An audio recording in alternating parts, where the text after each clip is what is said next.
Bueno, vamos a hablar sobre las hepatitis virales B, D y C. Esta oportunidad. El virus de la hepatitis B, su material genético, como saben, es el ADN. Además, tiene un antígeno de superficie que es la cubierta más externa, un antígeno core, un antígeno E, un ADN polimerasa y el ADN que es de doble cadena. En el mundo, actualmente hay 10 genotipos circulando. De esos, el genotipo F es el más frecuente y está asociado al cáncer de hígado en nuestro país. Esta es la distribución geográfica de genotipos en el mundo. Como hemos mencionado, el genotipo F es el que circula en nuestro país y en Sudamérica, y el subtipo ADW4, que es el que también se ha descrito acá en el Perú. Antes se pensaba de que la hepatitis era solamente una respuesta inflamatoria que iba a nivel tejido hepático por la migración de los linfocitos y los mediadores químicos de la inflamación. Sin embargo, ahora se conoce más sobre el efecto citopático que tiene el virus sobre los hepatocitos, lo cual se suma ya a la acción antiinflamatoria que en respuesta da nuestro organismo, ¿no? Entonces, la lesión hepática puede ser causada por altos niveles de replicación y acumulación de productos virales en los hepatocitos infectados, y esto se suma a lo que ya produce la reacción inflamatoria de nuestro sistema inmune. Una cosa importante que debemos considerar es de que el hepatocito tiene receptores al virus de la hepatitis B en el antígeno de superficie. Este, al ingresar, va a utilizar todo el arsenal que tiene la célula para poder replicar proteínas y todo tipo de estructuras. Entonces el virus aprovecha esta situación para ingresar y poder replicarse para luego liberarse. Pero un aspecto que tenemos que destacar, que este ADN circular covalente es crítico en la infección, ¿no? Esto se puede incorporar dentro del material genético del virus, y eso va a hacer de que en el futuro esta célula puede generar y convertirse en una célula que va a producir una neoplasia. Y justamente el tratamiento y la posibilidad de eliminar al virus radica en cómo eliminamos este DNA circular covalente. La infección va a tener una serie de fases en su evolución. Lamentablemente, todos estos son modelos hechos más en Asia por la gran prevalencia que tienen hepatitis B. Y acá, por ejemplo, podemos ver la correlación que hay entre la dinámica del ADN, del antígeno de superficie y las transaminasas. En una primera etapa, con el antígeno E positivo, que es una infección crónica, hay una fase inmunotolerante donde hay una gran concentración de antígeno de superficie y las transaminas aún son normales. Y también tenemos el ADN en niveles altos.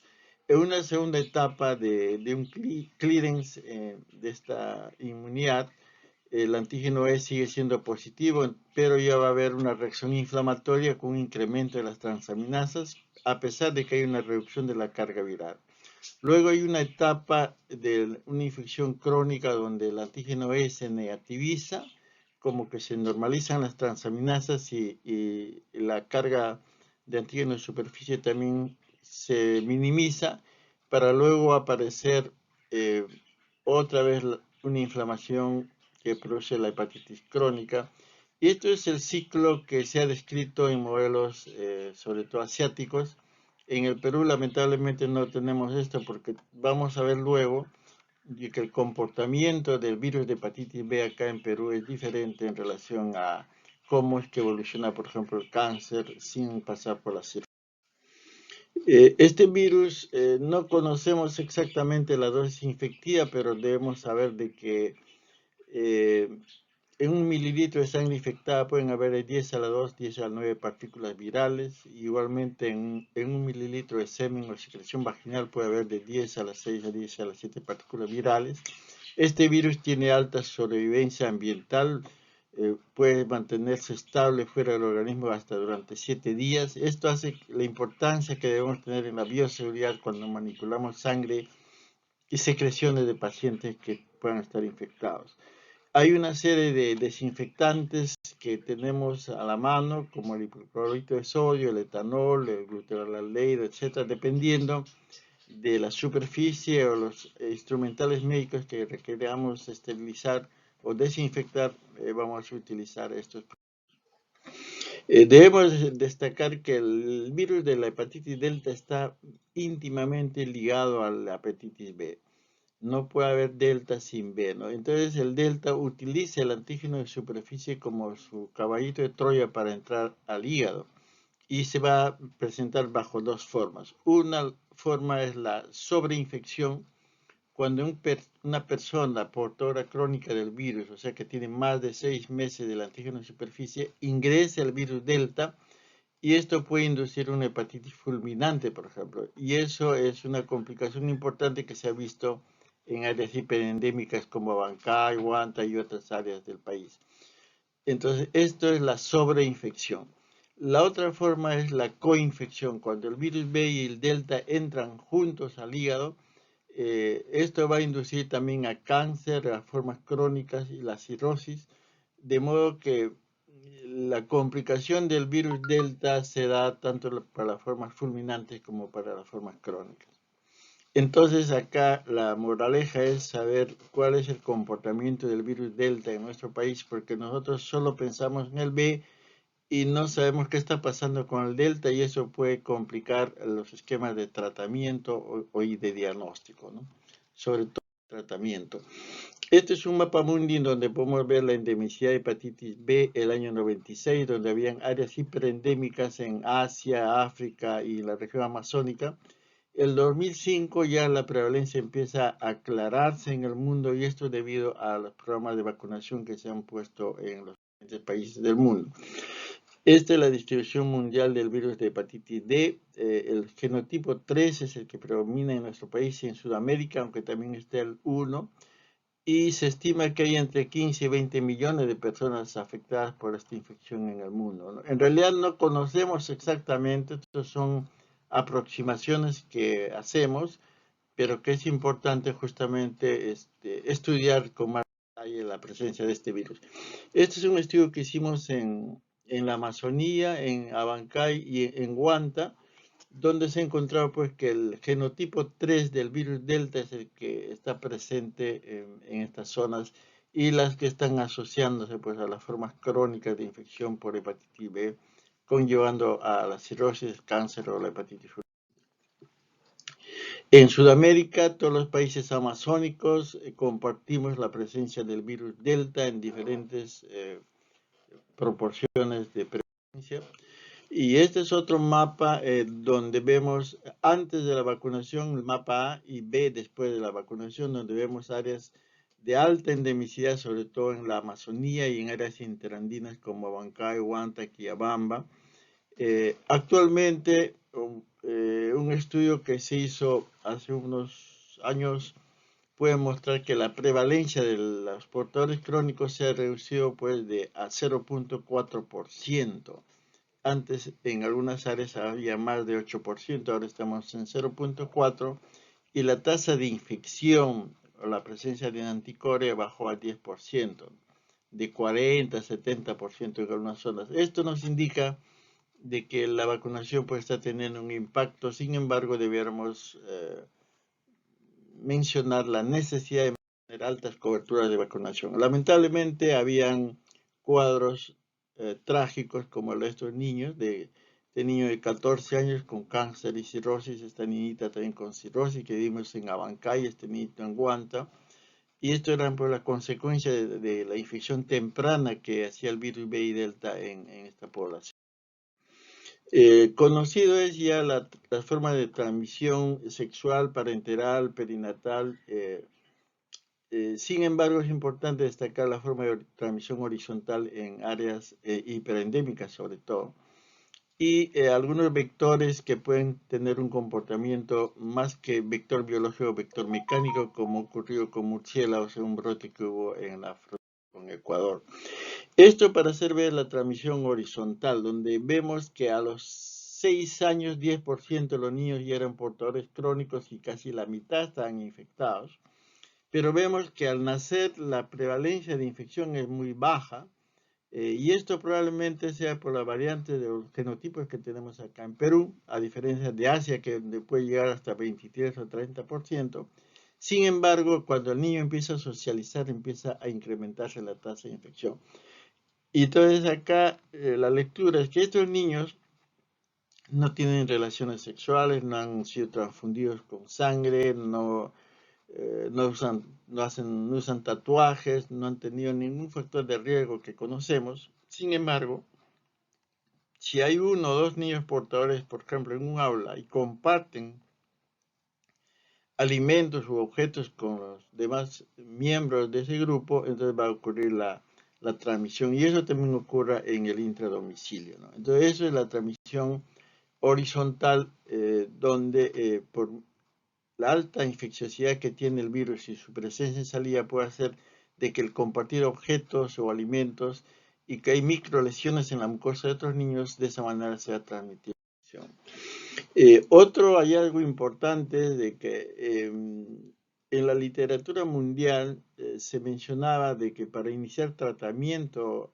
contra hepatitis B en portadores crónicos, las cargas virales debieran ser mayores a 2.000 unidades. Sin embargo, hemos encontrado en más de 1.900 muestras procesadas en el INS que más del 70% tienen cargas virales menos de 2.000.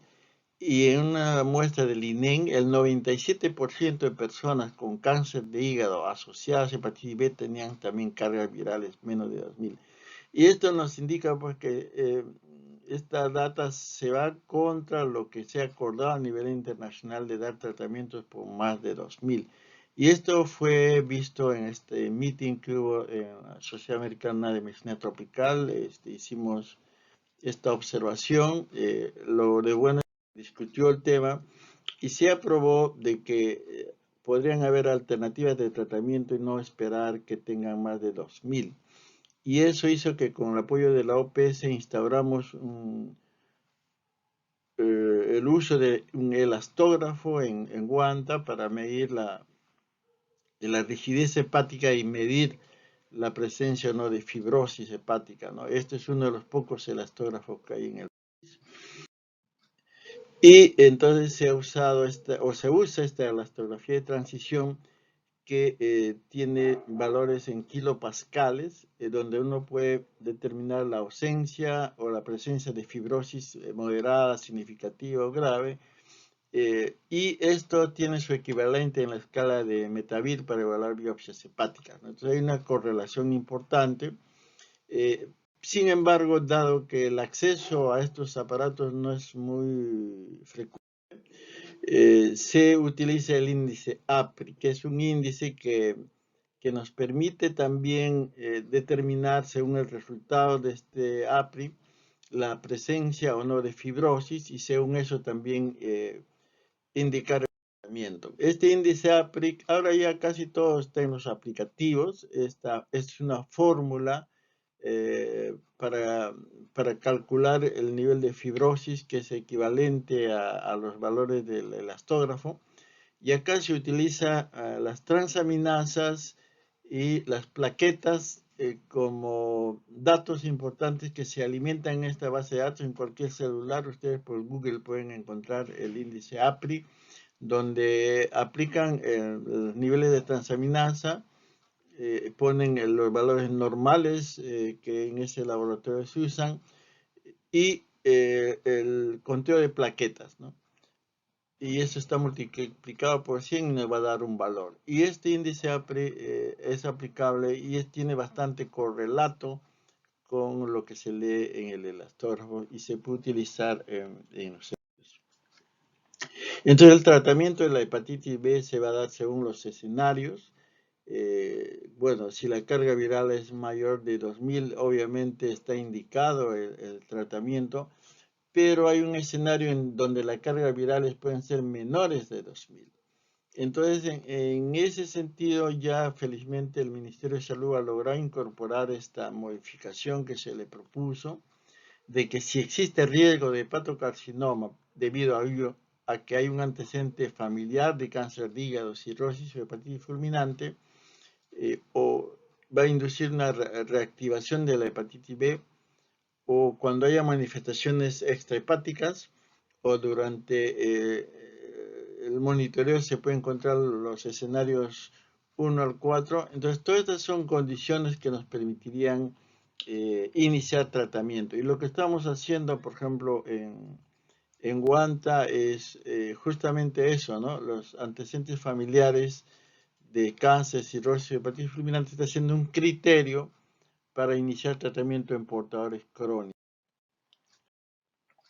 Y actualmente el esquema de tratamiento es con tenofovir una vez al día, y si hay problemas renales, el entecavir también una vez al día.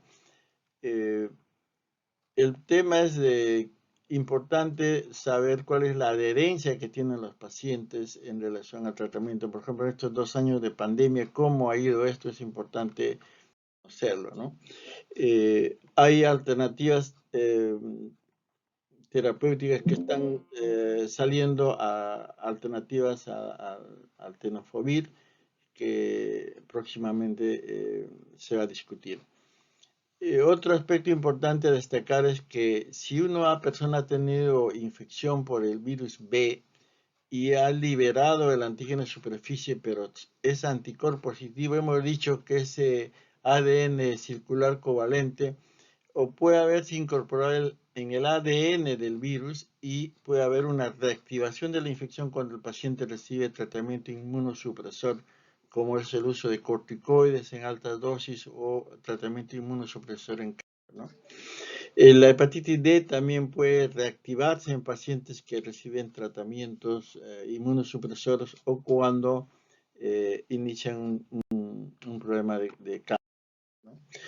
Felizmente, actualmente tenemos vacunas contra la hepatitis B. La más común es la vacuna de segunda generación, que desde el año 86 la venimos utilizando. Es una vacuna que se produce en Saccharomyces cerevisiae. Y esta es pues la primera vacuna que previene un tipo de cáncer como el cáncer de hígado, ¿no? Y eso es lo que se ha venido haciendo desde el 91. El gen que produce el antígeno de superficie se inserta en levaduras. Este gen se introduce en las levaduras. La levadura se paltea, pues piensa que ese gen es de ella y empieza a producir estas partículas que es el antígeno de superficie, y esto se convierte pues en la vacuna. Una cosa importante es que la vacuna es el antígeno de superficie solo, no tiene ADN, por lo tanto no es posible que produzca ningún tipo de infección. Y actualmente tenemos las vacunas disponibles. En el Perú se ponen 4 dosis en realidad, una al recién nacido, y se pone 10 microgramos, que es la dosis pediátrica de 0.5 mililitros, y en el adulto 20 microgramos está contenido en 1 mililitro.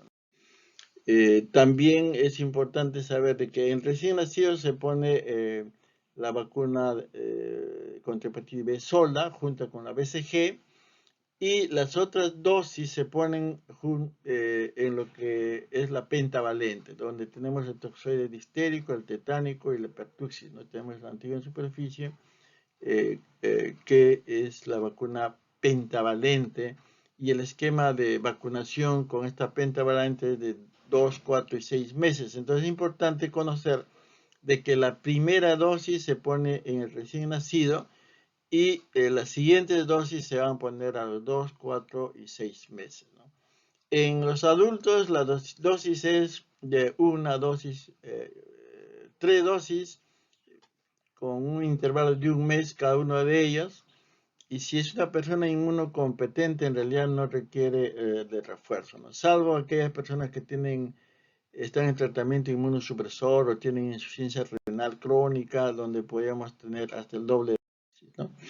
Y hay grupos de riesgo, pues como los nativos que han estado por mucho tiempo expuestos a esta infección e incluso en riesgo de extinción por las formas crónicas y agudas de estas infecciones. El Banco Mundial hizo un estudio sobre costo-efectividad de esta vacuna y la comparó en ese momento, estamos hablando de 2005, con la vacuna de hemófilos influenza y de rotavirus, y el virus de hepatitis B, la vacuna contra este virus B fue la más costo efectiva y la recomendación fue pues de vacunar en todo el mundo, ¿no? Y en el Perú se empezó la inmunización en el año 91, un piloto que hicimos en Abancay, luego el 94 en Huanta. El 96 ya el ministerio incorporó la vacuna en menores de un año de áreas hiperendémicas. Entre el 97 y 2004 se empezó ya la universalización de la vacuna en el Perú, y el año 2008 se hizo una campaña donde se vacunaron menores de 18 años, casi en 10 millones de personas, ¿no? Y esto está trayendo pues su impacto, ¿no? Hicimos una evaluación en el año 97 cuando la vacunación había empezado en el 94, o sea, 3 años después. Lo que encontramos es que en niños de la misma edad que habían recibido la vacuna ya no había portadores crónicos cuando previamente había 10%. Y la tasa de infección anticore bajó también de 28% a 3.6% en niños que habían recibido la vacuna. Y si quisiéramos eliminar el virus vacunando solo recién nacidos, podríamos esperar 70 años. Esto es un modelo que hicieron los chinos. Y en razón a esta información es que propusimos al Ministerio de la Vacunación de menores de 18 años, justamente lo que hemos mencionado anteriormente. Y esta mapa ya lo hemos visto, el impacto que está teniendo la vacunación de ellos. Y lo cual ha ocurrido también en otras partes del mundo, como en Taiwán, ¿no? Donde la incidencia y la mortalidad por cáncer de hígado se ha reducido significativamente debido a de vacunación. Acá tenemos una publicación en Vaccine, que es una revista bastante importante, donde mostramos pues que la tendencia de mortalidad por cáncer de hígado, cirrosis y hepatitis fulminante se ha reducido de manera importante en este primer piloto de vacunación que hicimos el año 90 en Abancay. Y acá vemos cómo es que el comportamiento de estas tres patologías que tienen el común denominador la infección crónica por el B, están reduciéndose de manera importante debido a la vacunación universal instaurada. Igualmente en Huanta mostramos ya que prácticamente el virus Delta ha desaparecido, la tasa de portadores se ha reducido de manera importante, y esta es una publicación en PLOS ONE también el 2020, donde vemos en Abancay cómo es que se ha ido reduciendo de manera importante los portadores crónicos cuando se empezó el año 91 con el programa de vacunación. Y una cosa importante es que las personas que nacieron después del 91 en caso de Abancay y el 94 en caso de Huanta, podrían o debieran ser ya donantes de sangre y debieran ser sometidos a las mismas pruebas que cualquier otro donante, y no estigmatizar a las personas que vienen de estas regiones, porque con la vacunación estas personas están protegidas. Y otro aspecto que quería comentar es que hay una peculiar mutación del virus B que produce cáncer en personas jóvenes sin necesidad de que el hígado pase por una etapa de cirrosis como comúnmente en Asia, ¿no? Y esto se ha detectado en el INEM y esto está publicado, y que como este cáncer se da en edades tempranas para luego haber una reducción y reaparecer por encima de los 5 años. Es también importante destacar que la investigación no ha parado, se siguen evaluando nanopartículas utilizadas como vacunas terapéuticas en pacientes con hepatitis crónica para ver cuál puede ser el impacto que pueda tener. En este caso, un estudio ha mostrado que estos tratamientos están resultan de una importante tasa de cero conversión de la. Entonces, lo único que nos queda en realidad, porque el trasplante de hígado cuesta como $100,000, es muy costoso y todo el sufrimiento que causa, de manera que la idea es eliminar el virus. Y este piloto lo venimos haciendo desde antes de la pandemia, donde es importante la vacunación nominal de recién nacidos, y si son hijos de madres portadoras, aplicarle la gamma globulina hiperinmune, y lo otro es detectar de manera activa a los portadores crónicos, sobre todo en gestantes, y iniciar el tratamiento, ¿no? es importante continuar con las investigaciones. Por ejemplo, esto de la carga viral no es un buen indicador de cómo está evolucionando el tratamiento y necesitamos determinar los niveles de antígeno de superficie, hay que cuantificarlos y también estamos proponiendo el uso del RNA pregenómico de la infección por el virus B que nos da una indicación de replicación viral. Entonces, actualmente en el Perú necesitamos buscar otros indicadores que nos den una idea de cómo está evolucionando la respuesta al tratamiento. Entonces es importante proteger a la población infantil, detectar y tratar a los portadores crónicos, tanto de B como D, y desarrollar investigaciones operativas, ¿no? Esta mamá nos autorizó esta foto, porque la señora tiene 3 hijitos que son negativos, ella es portadora, está en tratamiento. Y como ven, ella está contenta a pesar de la tragedia que significa tener una infección crónica. Y este muchacho que nos reconoció en la plaza de Huanta, cuando tenía 11 años tuvo un cáncer de hígado, yo me había olvidado de él, él me reconoció. Y lo que quiero decir con esto es que nunca hay que perder la esperanza, ¿no? Aún teniendo una neoplasia como el cáncer de hígado, que felizmente fue una lesión única, fue operado, ahora está en tratamiento con antiviral y bueno, ahora está más saludable que el que le está hablando. Tenemos el apoyo de la OMS para este plan de eliminación de la hepatitis B y delta en Ayacucho. Debemos darle continuidad a esto para mostrar también al resto del mundo de que en el Perú también es posible hacer investigación y mostrar los logros que se pueden dar basándose en evidencias con la participación poblacional. El otro virus es el virus de la hepatitis C, que es un virus RNA, que tiene una cápside, una nucleocápside y una envoltura. Esto es un RNA de cadena simple. Y una cosa importante es que su vida media es de 2.7 horas. O sea, al día se pueden producir hasta 10 trillones de viriones, ¿no? Es un virus altamente replicativo y que también va a inducir pues, las formas crónicas de cirrosis o de cáncer, ¿no? Igual que el virus B, este tiene receptores que van a ingresar al hepatocito utilizando todo el sistema también de replicación que hay a nivel del núcleo, van a utilizar todo el sistema del retículo endoplasmático para poder traducir este RNA viral y procesar esta lipoproteína que al final va a ser liberada. Y esta es una acción febril, diríamos, de este virus para hacer la cantidad de replicaciones que tiene, ¿no? En el mundo, esta es la prevalencia, hay áreas de prevalencia baja, hay otras de prevalencia más alta. En el caso de Perú, en realidad la prevalencia es baja en población general. Sin embargo, hay que reconocer que hay grupos de riesgo donde la prevalencia es mayor, como vamos a ver. Estos son los 6 genotipos que se han descrito en el mundo.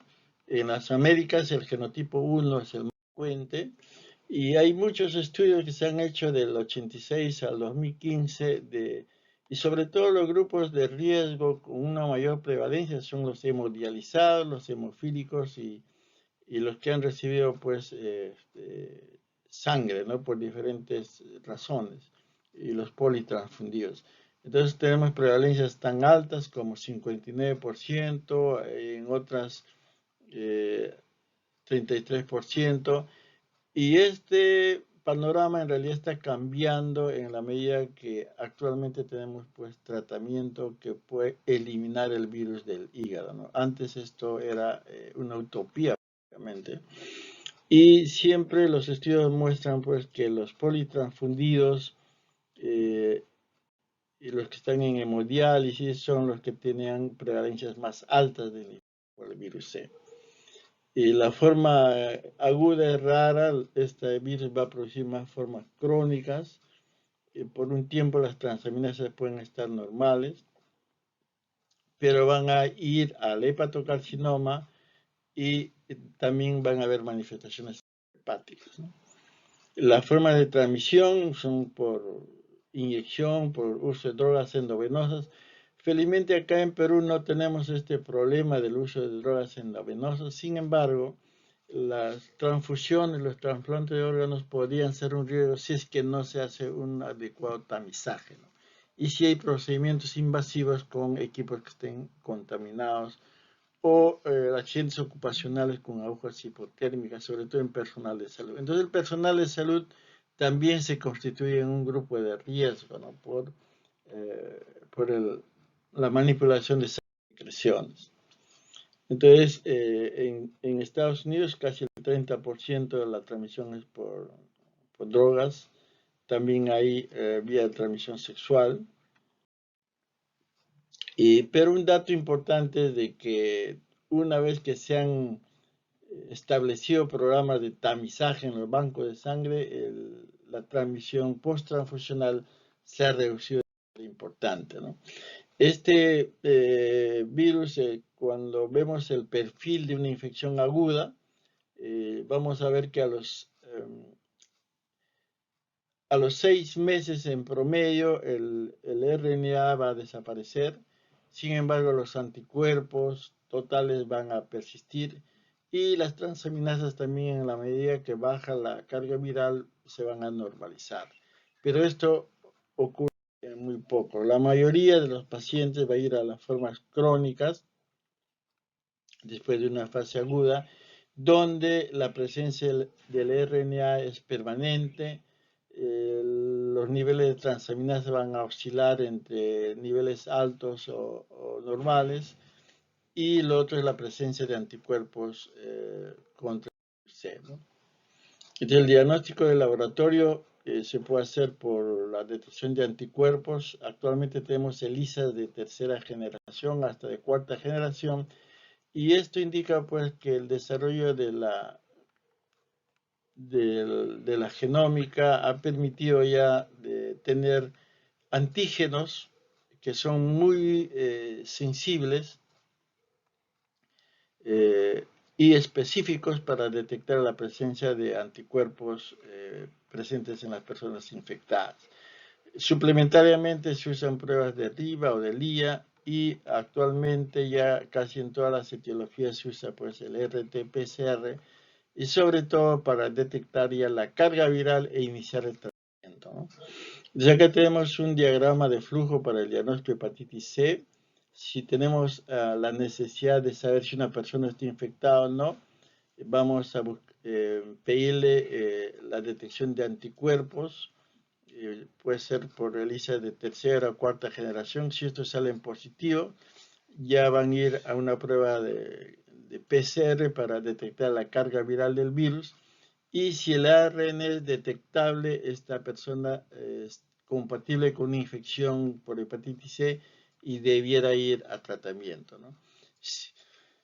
Si es negativo esta prueba y no hay, nos indica pues que no hay evidencia serológica de infección. Sin embargo, si tenemos una alta sospecha de que esta persona tiene riesgo de infección, se puede repetir la prueba a los 3 meses. Entonces acá, para mencionar la necesidad de tener en cuenta que para el diagnóstico de cualquier enfermedad, sobre todo infecciosa, necesitamos el antecedente epidemiológico, los hallazgos clínicos y la prueba de laboratorio para confirmar sospechas, ¿no? Esto es para comentar de que últimamente se han ido encontrando terapias para el tratamiento, la eliminación del virus de hepatitis C, y empezaron con pruebas de concepto buscando inhibidores de la proteasa, y como ustedes ven acá, son hitos importantes en el descubrimiento de estos medicamentos. Por ejemplo, entre el 2003 y el 2013 se hacen ensayos clínicos en relación al sofosbuvir.